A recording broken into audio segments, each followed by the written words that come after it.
តាមានអាវុធប្រមាណប្រភេទនៅលើโลกនេះដែលត្រូវបានផលិតតាំងពីទសវត្សរ៍ឆ្នាំ1960ប៉ុន្តែនៅតែជាឆ្អឹងខ្នងនៃកងទ័ពជាង40ប្រទេសជុំវិញពិភពលោកនៅឆ្នាំ2022នេះចម្លើយគឺ BM21 Grad វាត្រូវបានគេដាក់រហស្សនាមថា Hail ឬគ្រាប់ព្រិលដោយសារតែសមត្ថភាពរបស់វាក្នុងការបង្អស់ភ្លៀងគ្រាប់រ៉ុកែត40គ្រាប់ទៅលើក្បាលសត្រូវក្នុងរយៈពេលត្រឹមតែ20វិនាទីប៉ុណ្ណោះពីវាលខកនៅវៀតណាមវាលខ្សាច់នៅមជ្ឈិមបូព៌ារហូតដល់សមរភូមិទំនើបនៅអ៊ុយក្រែននិងតំបន់អាស៊ីអាគ្នេយ៍យើង BM21 Grad មិនដែលបាត់មុខឡើយប៉ុន្តែហេតុអ្វីនៅក្នុងពិភពលោកដែលមានមីស៊ីលឆ្លាតវៃឬ Smart Missiles និងយន្តហោះ Drone ហេតុអ្វីបានជាឡានដឹកបំពង់រ៉ុកែតចាស់កម្រើមួយនេះនៅតែជារឿងដែលមេបញ្ជាការគ្រប់រូបខ្លាចរអាថ្ងៃនេះយើងនឹងបកស្រាយអាចកំបាំងទាំង5ដែលធ្វើឲ្យ BM21 Grad คล้ายជាអមតៈដើម្បីយល់ពី BM21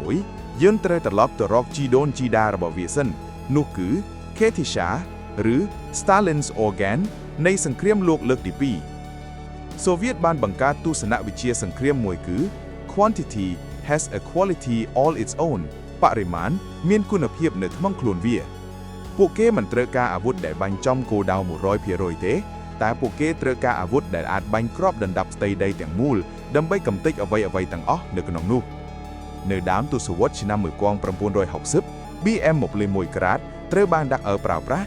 វាជាប្រព័ន្ធ MLRS ដែលបំពាក់លើឡានដឹកទំនិញ Ural 375D គំនិតគឺសាមញ្ញឡានមួយគ្រឿងបំពង់40បាញ់ហើយរត់មិនស្មុគស្មាញមិនត្រូវការកុំព្យូទ័រហើយនេះគឺជាមូលហេតុទី1ដែលវានៅតែត្រូវបានប្រើប្រាស់មូលហេតុធំបំផុតដែល BM21 មិនស្លាប់គឺដូចគ្នានឹងមូលហេតុដែលកំភ្លើង AK-47 នៅតែមានជីវិតវាមានភាពសាមញ្ញនិងធន់បំផុតនៅក្នុងសង្គ្រាមបច្ចេកវិទ្យាទំនើបងាយនឹងខូចកុំព្យូទ័រអាចគាំង sensor អាចខូចដោយសារធូលីឬផក់ប៉ុន្តែ BM21 គឺខុសគ្នាវាគ្រាន់តែជាឡានដឹកទំនិញដែលមានបំពង់ដែក40និងប្រព័ន្ធភ្លើងអគ្គិសនីសាមញ្ញដើម្បីដុតគ្រាប់រ៉ុកែតទីហ៊ានដែលមិនសូវមានការហ្វឹកហ្វឺនខ្ពស់ទេក៏អាចរៀនប្រើវាបានក្នុងរយៈពេលខ្លីបើឡានខូចជាងឡានធម្មតាក៏អាចជួសជុលវាបានដែរវាមិនទាមទារការថែទាំកម្រិតខ្ពស់ដោយប្រព័ន្ធ HIMARS របស់អាមេរិកឬ SESAR របស់បារាំងនោះនៅក្នុងលក្ខខណ្ឌអាកាសធាតុដ៏អាក្រក់នៃតំបន់ត្រូពិកដូចជានៅកម្ពុជាឬតំបន់ត្រជាក់នៅរុស្ស៊ី Grad នៅតែអាចដំណើរការបានជានិច្ចមូលហេតុបន្ទាប់គឺលុយ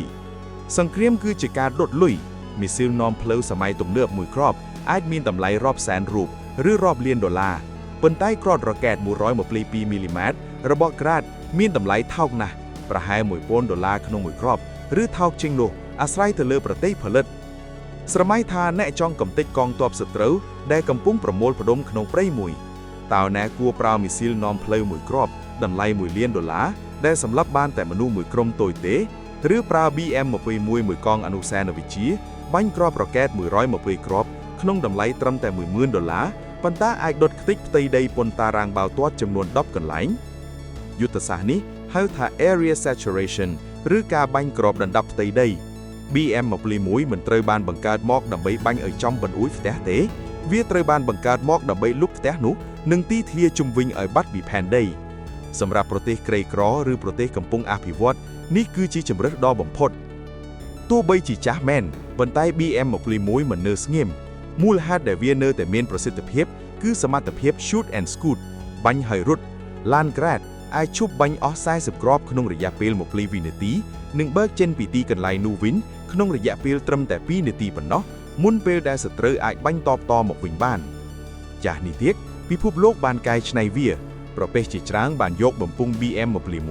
ទៅដាក់លើឡានទំនើបជាឧទាហរណ៍រុស្ស៊ីបានអាប់ដេតទៅជា Tornado G ដែលមានប្រព័ន្ធទម្លាងទិសដៅផ្កាយធម្មជាតិសាធារណរដ្ឋជេកនិងកងទ័ពកម្ពុជាយើងផងដែរប្រើប្រាស់ RM40 គឺជាប្រភេទ Grad ធ្ងន់ៗមានប៉ះពៀការពារនិងពិសេសបំផុតគឺវាមានដៃយន្តសម្រាប់បញ្ចូលគ្រាប់ថ្មីដោយស្វ័យប្រវត្តិមិនចាំបាច់ប្រើដៃមនុស្សឡើយសូម្បីតែគ្រាប់រ៉ុកែតក៏បានអាប់ដេតដែរពីមុនវាបាញ់បានតែ20គីឡូម៉ែត្រតែឥឡូវមានគ្រាប់ចំនួនថ្មីបាញ់បានដល់40គីឡូម៉ែត្រនិងមានភ្ជាប់ប្រព័ន្ធ GPS ដើម្បីបង្កើនភាពច្បាស់លាស់ថែមទៀតផងទោះបីជាចាស់មែន ប៉ុន្តែ BM21 មិននៅស្ងៀម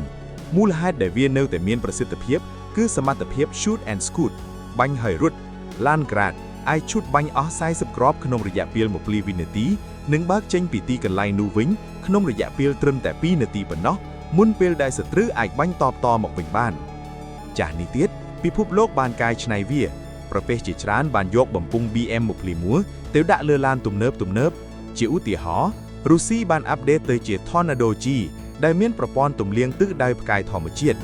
សាធារណរដ្ឋជេកនិងកងទ័ពកម្ពុជាយើងផងដែរប្រើប្រាស់ RM40 គឺជាប្រភេទ Grab ធ្ងន់មានប៉ាកពារការពារនិងពិសេសបំផុតគឺវាមានដៃយន្តសម្រាប់បញ្ចូលគ្រាប់ថ្មីដោយស្វ័យប្រវត្តិមិនចាំបាច់ប្រើដៃមនុស្សឡើយសូម្បីតែគ្រាប់រ៉ាកែតក៏បានអាប់ដេតដែរពីមុនវាបាញ់បានតែ20គីឡូម៉ែត្រតែឥឡូវមានគ្រាប់ចំនួនថ្មីបាញ់បានដល់40គីឡូម៉ែត្រនិងមានភ្ជាប់ប្រព័ន្ធ GPS ដើម្បីបង្កើនភាពច្បាស់លាស់ថែមទៀតផងសរុបមកវិញ BM21 Grad នៅតែត្រូវបានប្រើប្រាស់មកដល់សប្តាហ៍ថ្ងៃមិនមែនដោយសារវាជាអាវុធល្អបំផុតទេប៉ុន្តែដោយសារវាជាអាវុធដែលមានប្រសិទ្ធភាពបំផុតធៀបនឹងលុយ